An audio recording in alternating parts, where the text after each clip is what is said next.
طيب ከትናንትናው እንቀጥል። ተሰና ወደ ኋላ መመለስ አለብን። ኢራብ ነበረ እየቀራህ ነበረው ማለት ነው። ስለዚህ ከሱ ተመልሰን እንደገና እናየዋለን ማለት ነው። طيب ፋዒል ምን ብለናል? ግዴታ መምጣት አለበት። ጁምለቱል ፊዕልያ ላይ ነው ፋዒል የምናገኘው። ጁምለቱል እስሚያ ላይ ፋዒል አናገኝም ተባብለናል። ስለዚህ ፋዒል ለመባል ምን መኖር አለበት? መቀደር አለበት። ማን ነው ፋዒል? ጁምለቱል ፊዕልያ ላይ ነው ምን መገኘት የሚችለው? ፋዒል መገኘት የሚችለው በማዕና ፋዒል ሊሆን ይችላል። ግን ጁምለቱል ፊዕልያ ውስጥ ካልሆነ ፋዒል ብለን ኢራብ ልናረገው አንችልም ማለት ነው። طيب ስለዚህ አሁን የምናየው ፋዒልን ለሁለት እንከፍለዋለን፣ ዛሂር ወሙድመር። ይኸው እዚህ ጋር እንዳየነው ዛሂሩን ወሙድመሩን። ፋዒል ሲባል አድራጊ ድርጊት ፈጻሚ ብለን ስንል በኢራባችን ስንል ለሁለት ከፍለን ነው የምናየው። የመጀመሪያው ዛሂር ነው። ዛሂር ብሎ ማለት በግልጽ ስሙ የተጠቀሰ ማለት ነው። ስሙ በግልጽ የተጠቀሰ ወይም ዶሚር ያልሆነ ስም ገላጭ ያለው ቀጥታ አድራጊውን ቀጥታ በተሰየመበት ነገር ምን ጠቅሰው ማለት ነው። ይሄ አድራጊ ግዴታ ሰው መሆን አይጠበቅበትም፣ ግዴታ የሚያስብ መሆን አይጠበቅበትም። ብቻ ፋዒል ብለን ከፊዕሉ ቀጥሎ የምንጠቅሰው ረፍዕ መሆን አለበት፣ ነስብ ማነው ስም መሆን አለበት ብለን የምንጠቅሰው ይህ ቃል ዛሂር ሊሆን ይችላል። ዛሂር ለምሳሌ አልፋዒሉ ዛሂሩ وهو يرفع بالضمة إذا كان مفردا نحو قوله تعالى وجاء ربك. جاء فعل ماضي مبني على الفتح، ربك فاعل مرفوع وعلامة رفعه ضمة ظاهرة እናደርጋለን ማለት ነው። ስለዚህ አንድ ማንኛውም ፋዒል ሁሉ ጊዜም መርፉዕ ነው። ሁሉ ጊዜ መርፉዕ ነው። ፋዒል ከተባለ መርፉዕ ነው የምታደርጉት። መርፉዕነቱ በضمة ሊሆን ይችላል፣ በዋው ሊሆን ይችላል፣ በአሊፍ ሊሆን ይችላል ማለት ነው። እንደ ቃሉ ይወሰናል። ቃሉ ምንም አይነት ነገር ካልተቀጠለበት፣ ምንም አይነት ነገር ከሌለው አስል ከሆነ ቃሉ ምን ይደረጋል? በضمة ይረፈዓል። ወጃአ ረቡከ ፋዒሉ መርፉዕ ዓለመቱ ረፍዒሂ ضمة ظاهرة። አው ጀሙ አነስ ሳሊምም ከሆነ ጀሙ አነስ ሳሊም ባለፈው እንደተማርነው ከፈርዕያት ውስጥ አስገብተናል። ግን በረፍዕ ጊዜ ይወጣል። በረፍዕ ጊዜ ምንድነው የሚሆነው? አስልያ ነው የሚሆነው። ኢዛ ጃአኩም እነማ አልሙእሚናቱ። አያችሁት? ይሄ በረፍዕ ጊዜ ነው። በነስብ ጊዜ ግን ይወጣል። እሱን ወደፊት የምናይበት ነው። ግን እኛ እዚህ ጋር የምንፈልገው በረፍዕ ጊዜ ጀሙ አነስ ሳሊም ዛሂራ ነው የሚሆነው። ማን ነው ضمቱን በضمة ነው ኢራብ የሚሆነው? አይደለም። ይሄው በضمة ኢራብ ይሆናል ማለት ነው። ስለዚህ አልሙእሚናቱ ፋዒሉን መርፉዕ ዓላመቱ ረፍዒሂ ضمة ዛሂራ አላ አኺሪሂ እንላለን ማለት ነው። አው ጀማዓ ተክሲሪን ወይም ደግሞ ጀሙ ተክሲርም ከሆነ ጀሙ ተክሲር ማለት ከአንድ ከሁለት ከሶስት በላይ የሚጠቁም ስም ማለት ነው። ቃላቶች በብዙ አይነት ጀምዕ ይደረጋሉ። በጀሙ አነስ ሳሊም፣ በጀሙ ሙዘከር ሳሊም፣ በጀሙ ተክሲር ይደረጋል ማለት ነው። ጀሙ ተክሲር የምንለው ደግሞ ቃላቶቹን ሰባብሮ በማምጣት የሚደረግ ጀምዕ ነው። ለምሳሌ ረጁል፣ ሪጃል ምንም የጨመራችሁት ነገር የለም። ያኒ መጨረሻ ላይ ዋውና ኑን ምናምን ሳይሆን ቃላቶቹን ሐረካ በመቀያየር የሆነ ፊደል በመሃል በማስገባት ምናምን ይሄ በመተሐፈዝ የሚመጣ እንጂ ቃይዳ ቡጠሪዳ የለውም። ያኒ በቃ ይሄ እዚህ ቃላት ላይ እዚህ ጨምር የሚባል ነገር የለም። ልክ ስም አማርኛ ላይ ለምሳሌ ቃላት እንደምንለው ማለት ቃሎች አንልም አይደል? ቃላት ነው የምንለው። وهكذا قالت الاعراب ስንል الاعراب فاعل مرفوع، قال فعل ماضي مبني على الفتح، التاء حرف دال على التأنيث، الاعراب فاعل مرفوع علامة رفعه ضمة ظاهرة እንላለን ማለት ነው። طيب ويرفع بالواو በዋው ደግሞ ረፍዕ ይሆናል። ምን ከሆነ ቃሉ ፋዒል ሆኖ አንድ ቃል ፋዒል ሆኖ ልብ በሉ፣ ፋዒል ሆኖ የፋዒል ቦታ መቀመጡ እርግጠኛ ከሆናችሁ ያን ሸርጥ ምንድነው? የፋዒል ቦታ መቀመጡ እርግጠኛ ናችሁበት ምክንያት አንደኛ ከፊዕል በኋላ ነው የመጣው፣ ሁለተኛ ስም ነው፣ ሶስተኛ ደግሞ ረፍዕ ሆኗል። ረፍዕ ከሆነ በኋላ ግን ዓላማው ሊለያይ ይችላል። ዓላማው ምን ሆነ? እዚህ ጋር ዋው ሆነ። اذا كان جمع مذكرين اذا كان هذا الاسم جمع مذكرين سالما، جمع مذكر سالم كون نحو قوله قال الحواريون. نعم قال فعل ماضي مبني على الفتح، الحواريون فاعل ነው የምትሉት مرفوع وعلامة رفعه الواو። እቺ ዋው ናት። እዚች ጋር ያለችው ዋው ማንን ተከታ መጣች? ኒያበተን عن الضمة هنا اسم الخمسة علي وانه جاء مذكر سالم لا يراباچون አይታለ رفع ሲሆኑ ነስብ ሲሆኑ አሁን እዚህ ጋር ልዩነቱ ምንድነው رفع ሆኖ እዛ ጋር ያየነው ሙጥለቅ رفع የምንም አይነት ከሰባቶች ውስጥ رفع ብቻ ይሁን ኢራቡ ያው ነው ግን እዚህ ጋር የምንፈልገውኛ ያው ነው ምንድነው رفع ሆኖ ግን ከሰባቶች ውስጥ ማንን የፈለግነው ፋኢልን ብቻ ነው የፈለግነው ማለት ነው طيب أو من أسماء الخمسة أسماء الخمسة مكونه يونه إنه قوله قال أبوهم سيل قال فعل ماضي مبني على الفتح كتبنا له أبو فاعل مرفوع علامة رفعه الواو نيابة عن الضمة أبو مضاف الهاء مضاف إليه هنا إن شاء الله ده في الدمو بدأ مضاف سنة قبعنا يوالله مالتنا طيب الناس دي ما هلا شالشن فاعل سلونه مالتنا طيب هي واو ترفع على من فاعل نو عندنا فاعل دمو لجزي مرفوع نو مرفوع كونه دمو علامة الإعراباتشن ويم دمو علامة الرفعاتشن واو هنا ቃላቶቹ እንደዚህ ስለሆነ ወይرفعوا بالالف ስለዚህ እነዛ ከሰባቶቹ ውስጥ ውጭ አይወጣም ኒያባ ከተባለ ከዛ ከሰባት ውስጥ አትውጡ እኛ ደግሞ የምንፈልገው ከሰባት ውስጥ ጋር ስም እስከሆነ ድረስ ሁለቱን ተውት ሁለቱን ለማን ናቸው ፊል اسماء الافعال الخمسه እና المضارع معتل الاخيرا ተውት ለምን እነሱ ፊል ናቸው በቃ እዚህ ውስጥ አይገባም ከዚህ ውስጥ ከምንማራቸው ወደፊትም አይገባም ለምን ይሄ ፊል المضارع ያልፎልናል ኢራቡ እኛ የምንፈልገው ከአምስቶቹ ኒያባዎች እነማን ናቸው مثنى جمع مذكر سالم جمع مؤنث سالم الاسم ممنوع من الصرف እና ደግሞ አንድ ምንድነው ጨምሩበት አንዱ እሷን ይፈልግ ስለዚህ እነዚህ አምስቱም ፋይል ሆኖ ሊመጡ ይችላሉ ፋይል ሆኖ ሲመጡ ይሄው አየን ፋይል ሆኖ ሲመጡ ማን አስል ያገኘን ሙእሚናት የሚለውን አስል አገኘን ሐዋሪዩን የሚለውና አቡሁም ደግሞ አስል ኸምሳና ጀሙ ዘክር ሳሊም ፈርዕያ ሆኖ አገኘ ነው እንደገና ማንን አገኘ ሙተናም ደግሞ ፈርዕ ሆኖ አገኘ ነው በአሊፍ ይረፋል እነዚህ ባው ይረፋሉ ጀሙ ንሳሊም ግን አስልየ ሆኖ አገኘናት በፋኢል ዘንድ ስለዚህ ከአምስት ውስጥ አንዱ አስልየ ሆነልን በፋኢል ዘንድ ከፈርዕያ ውጭ ያሉት ግን በሙሉ ይሄው በመተውት ነው ضمቱን ዛሂራ او ሙቀደራ እናረጋለን ማለት ነው طيب እዚህ ድረስ ግልጽ ነው አይደል እዚህ ድረስ ያልገባው ቶሎ እንቀጥል ካልገባችሁ አልገባንም ከገባችሁ ደግሞ ገብቶናል እንቀጥል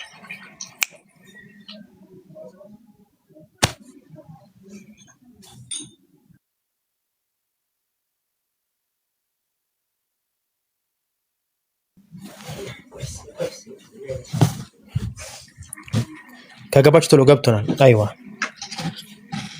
طيب አሁን አራለ ያራሲ ነይ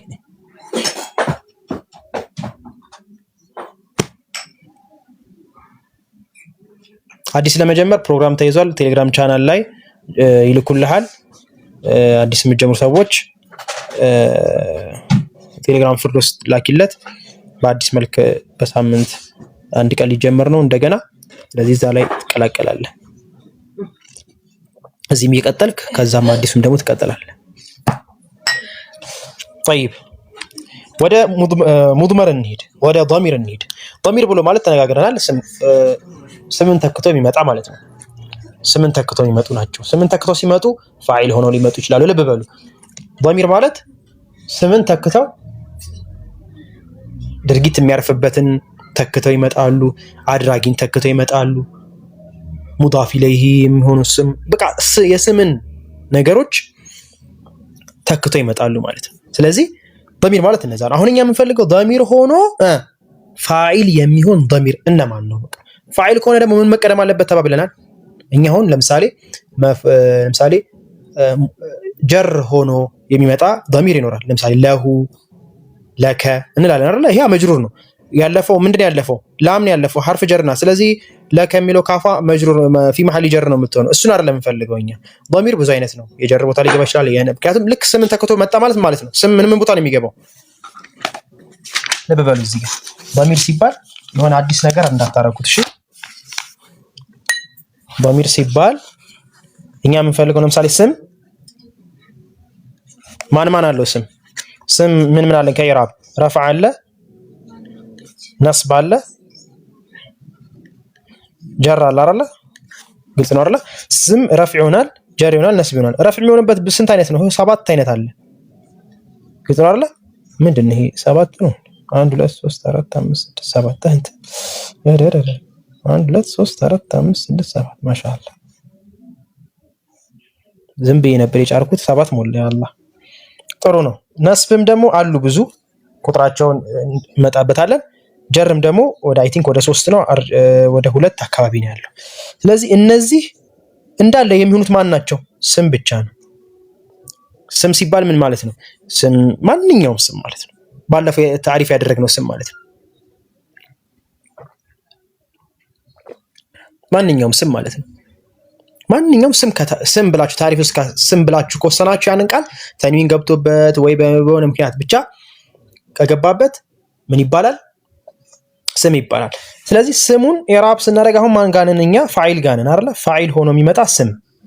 የፋዒል ሆኖ የሚመጣው መቼ ነው? ታሪፉን አየን። አሁን እንደገና ስም ሲባል ማንን መያዝ ይችላል? ضميሮችን። ضمير الضمائر كلها اسماء ተባብለናል አይደል? ስለዚህ ضمير ስምን ተክቶ ይመጣል። ስለዚህ ضمير ምን ውስጥ ይገባል? ረፍዕም ሊሆን ይችላል፣ ጀርም ሊሆን ይችላል፣ ነስብም ሊሆን ይችላል። ግን ሐረካው ኢዕራቡ ግልጽ ሊሆን ይችላል። ለምሳሌ ሁወ የሚለው ቃል ሁውን ሁዊን አንልም፣ መብንይ ነው። ላኪን ምንድነው የስምን ቦታ ተክቶ ስለመጣ ቦታውን ይዟል። ፊ መሐል እናደርገዋለን። ኢዘን ፋዒል ብለን አሁን እኛ የምንፈልገው ማንን ነው? ضمير ሁሉም ጋር ይገባል ተባብለናል። ረፍዕ ቦታ ሲገባ ራሱ ፋዒል ሆኖ ይገባል።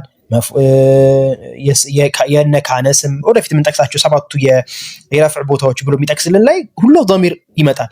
እኛ ግን የምንፈልገው ፋዒል ሆኖ የመጣ ضمير ስምን ተክቶ ስም ይመጣል ብለናል አይደል? እንደገና ደግሞ ضمير ስምን ይተካል ብለናል አይደል? በዛ በተካው ቦታ ላይ ፋዒል ሆና የምትመጣ ضمير ልክ የእስመን ዛሂር ቀጥታ ስምን የዛን ሁክም ይዛል። ይሄ ضمير ምን መቀደም አለበት? ስምን ላይ ምን መቀደም አለበት ብለናል። ፊዕል መቀደም አለበት ምናምን ብለን የሰጠናቸው ሸርጥ በሙሉ ضمير ላይ ይመጣል ማለት ነው። ضميሩ ምን ቀድሞታል? ለምሳሌ ضربቱ ስትል ምን ቀደመው? ፊዕል ቀደመው። እሺ ስም ነው ወይ? ታው አዎ ስም ናት። ምንድነው አልመዝኩሩ ቀብለው ስም መርፉዕ ነው ወይ? አዎ ፊ መሐል ረፍዕ እናደርገዋለን እያል ሁክም እንሰጠዋለን። ስለዚህ እኛ የምንፈልገው አሁን ስም ሆኖ እኛ የምንፈልገው ضمير ነው። ስምን ዛሂር አየን። ከዛ ضمير ሆኖ ደግሞ እኛ የምንፈልገው ማንን ነው? ፋዒል የሆነውን ነው። ፋዒል ከሆነ ደግሞ ሁሉ ጊዜ መርፉዕ ነው የሚሆነው።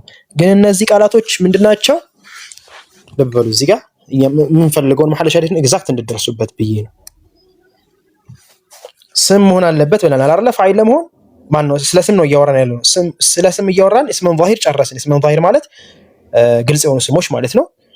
ፋዒል ሲሆኑ አየናቸው። ከእንደገና ደግሞ ስም ሆኖኛ ደግሞ ضمير ፈለግን ፋዒል የሚሆንበትን ምን የሚሆንበትን ፋዒል የሚሆንበትን። ፋዒል ከሆነ ደግሞ ሁሉ ጊዜ ምንድነው የሚሆነው? መርፉዕ። ይሄ መርፉዕ አይሆንም መብንይ ነው። ስለዚህ ምንም እናርገው? ፊ መሐል እናደርገዋለን። ስለዚህ አጠቃላይ ሙድመሮችን በሙሉ ምንድነው የምናደርጋቸው? ፊ መሐል ረፍዕ። ልብ በሉ ሁሉም ቦታ ላይ ፊ መሐል ረፍዕ አው ነስብ አው ጀር ነው የምታደርጉት። አሁን ማለት ሸለሽ ማን ነው? ፊ መሐል ረፍዕ የሚለው ፊ መሐል ረፍዕ ፋዒል የምንላትን ነው። ስለዚህ ነው የምናወራው ማለት ነው። ስለዚህ ትኩረታችሁ ፋዒል የሆነ ضميሮች ላይ ነው ትኩረታችሁ የሚሆነው። ስለዚህ ልክ እዛ ጋር ታሪፉን እንዳወቃችሁት የእስመን ዛሂር ሲመጣ ለምሳሌ ضرب ዘይዱን ስትሉ ዘይዱን ፋዒል ለመባል ምን መቀደም አለበት? ፊ መቀደም አለበት ምናምን የሚሉትን ሸርጥ ضمير ላይ ማስቀመጥ ነው። طيب ስለዚህ ቃል المصنف ምን አለ? والمضمر 12። አሁን ስለማን ነው እያወራ ያለው? ስለ ضمير አይደለ? ቃል المصنف والمضمر 12 ናቸው አለ። نحو قولك ይሄ ለማን ነው? ልብ በሉ ለማዲ ነው። ፊል ሲባል ስንት ነው ያለን? ማዲና ሙዳሪ አይደለ? አምር አለን። እሱን ኢንሻአላህ ወደፊት ነው የምናየው። ማዲና ሙዳሪ ነው ያለን። ይሄንን ተርኪዝ በደንብ አድርጉ። ያኒ በተወሰነ መልኩ ፈህሙ የተወሰነ ከያዛችሁት ከዛ በኋላ ሲደጋገም ይመጣል። ስለ ማዲ ነው የምናወራው። እዚህ ይሄ እየጠቀሰ ያለው ማዲ ላይ የገባ ضمير ማለት ነው። ምክንያቱም ضرب ትላለ ዘይድ መታ ትላላችሁ። ይመታልስ ብትሉ ضمير አለው የለውምስ? يضرب ዘይዱን ትላላችሁ። ለምሳሌ ዘይድ ይመታል። እሺ ዘይድን አጥፍቼ ضمير ባመጣ በምን አይነት መልኩ ነው የማረገው? ኢዕራቡስ እንዴት ነው የሚለውም ጠይቃላችሁ ማለት ነው። ስለዚህ እኛ አሁን እዚህ ጋር የጠቀሰው ሙሰኒፍ የጠቀሰው ስለማን ነው? ስለ ማዲ ብቻ ነው የጠቀሰው። ሙዳሪን ደግሞ እናያለን ማለት ነው። طيب አሁን ለበበሉ والمضمر 12 نحو قولك ضربت ضربنا وضربت وضربتما وضربتم ይላል ይጨርሰዋል። አሁን الشرح لما فرغ المصنف من الكلام على الفاعل الظاهر شرع في ذكر الفاعل المضمر. ልክ اسم ظاهر ጠቀሰልን። اسم ظاهر ሲጠቅስልን ምን ብሎ ይጠቀሰልን? ልብ በሉ قام والمضمر فالظاهر قام زيد ማዲ ጠቀሰልን። ማዲ ነው አይደል? ይሄን ታሪፍ አይተናል። قام ማዲ ነው ወይ አይደለም? ይሄን እሺስ ግልጽ ነው። ويقوم زيد ሙዳሪ ጠቀሰልን። ስለዚህ ማዲና ሙዳሪ የጠቀሰ ስለሆነ እዚህ ጋር ያመጣው ደግሞ ግን ለሙድመር ማዲ ብቻ ነው ያመጣልን። ይሄው ضربت ማዲ ነው። እዛ ጋር እስመን ዛሂር ላይ ሲያመጣ ግን የቁሙ አለ የድሪቡ አለ። አያችሁ እዚህ ጋር ግን ضرب ማዲ ብቻ ነው። ስለዚህ እኛ ሙዳሪ ማምጣት እናያለን ማለት ነው። አሁን እኛ የምናየው መጀመሪያ ማዲ ነው። والفاعل المضمر او الضمير هو اسم يقوم مقام الفاعل الظاهري ልክ እንደ ስም ዛሂሩ አይነት ሁክም ነው የሚሰጠው። የሱን ሁክም ይዞ ይመጣል ማለት ነው። وهو على نوعين بارز ومستتر። ባሪዝ ብሎ ማለት ግልጽ ማለት ነው። ሙስተቲር ደግሞ ተደብቅ በውስጥ ፊት ለፊት አይወጣም በውስጡ ነው። ሙስተቲርነቱ ውጁበ ሊሆን ይችላል ምናምን እሱን ችግር የለውም። ዋናው ግን እናንተ ሙስተቲር ነው አይደለም የሚለው ማያዝ ነው። ባሪዝ አለ። ባሪዝ ማለት ግልጽ የሆነ ضمير هو ወይ አሊፍ ልትመጣ ትችላለች የምትታየዋ አሊፍ ወይ ና ضربና ወይ ضربቱ እነዚህ ግልጽ ይባላሉ። ሙስተቲር የሚባሉት ضرب አይ هو ውስጡ ውሃ አለ ማለት ነው።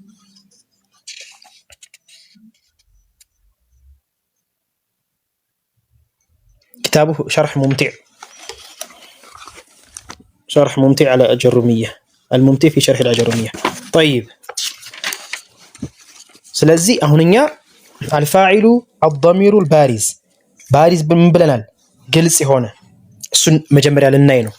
ግልጽ የሆነ ማለት ፋኢሉ ضميሮቹ ፊት ለፊት የሚመጡ ማለት ነው። የምታዩዋቸው የምታነቧቸው ማለት ነው። ለምሳሌ ضرب زيد እንደምትሉ ضرب ወይም ደግሞ ضربت ምንድነው ضربቱ ትላላችሁ መታሁኝ ትላላችሁ ማለት ነው። ታዋ ግልጽ ናት ማለት ነው። አያችሁ ፋኢሉ ግልጽ ነው ማለት ነው። ልክ እንደዛው አተል ሙሰንሽ አሁን ይሄን ትናንት አይተነዋል። አሁን የራቡን ነው የምናየው የምፈልገው እነዚህ وهو አተል ሙሰንፍ بأمثلة الفاعل عندما يكون ضميرا بارزا متصلا بالفعل ከፊሉ ጋር ተቀጥሎ ሲመጣ ضمير ከፊሉ ጋር ተቀጥሎ فعل ماضي ላይ ማን ነው ፋኢል መጀመሪያ እንግዲህ ልብ በሉ ፋኢል አለ መምጣት አይችልም። ፊዕል መጥቶ ፋኢል መጀመሪያ የምትፈልጉት ምንድነው? ኢዕራብ ላይ ፋኢል ነው የምትፈልጉት። ፋኢልን ጨርሳችሁ ወደ ሌላ የምትሄዱት።